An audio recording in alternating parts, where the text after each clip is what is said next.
You slide into my mentions with your unsolicited truth. You already can, like that's supposed to help me like I never knew. You wanna debate, but you don't want a solution. You want me performing my pain for your amusement. You assume I'm not serious, assume it's for attention. Assume if you argue long enough, I'll forget what I mentioned. I am not looking for attention, I am looking for a right. Those are not the same thing, no matter how you spin the fight. You said, go to another country, like I should have to flee to exercise a right over my own body. Either I own my life or I don't. Which one is it? Say it to my face, say it. You already can. You think that's an answer, you already can. You think that's kind, no reasonable person chooses a cliff over a clinical depth, and you know that. So if you take away the dignified option and leave me the violent one and call that a choice that is forced, and you know that too.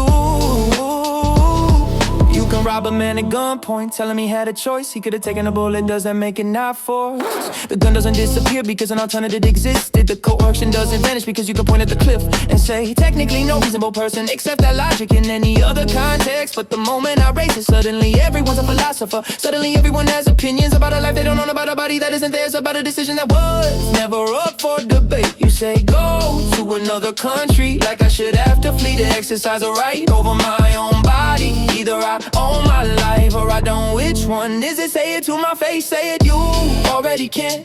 You think that's an answer, you already can. You think that's kind, no reasonable person chooses a cliff over a clinical death, and you know that. So if you take away the dignified option and leave me the violent one and call that a choice that is forced, and you know that too. Let me address you specifically, the one typing the response right now. You are not engaging in good faith. You are not here to change anything.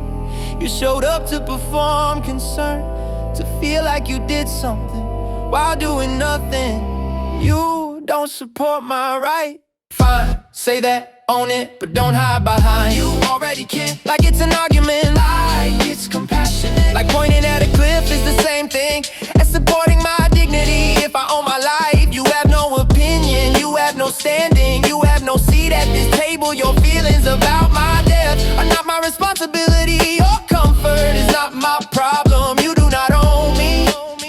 And the moment you act like you do, the moment you tell me to debate, to wait, to go elsewhere, to perform my sincerity for your satisfaction, you have told me everything I needed to know about whose life you think this is. You already can.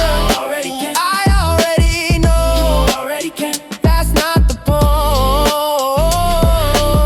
Either I own my life or you do. Pick one and say it out loud. Because if I own it, your opinion is just noise. And if you own it, then stop pretending this was ever about me. You already can.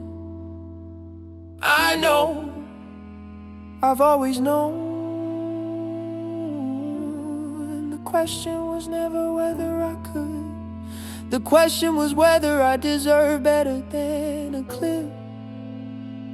And your answer, dressed up in concern, wrapped in debate, hidden behind suggestions of other countries and other options. Your answer was no, just say no. It's more honest than you already can.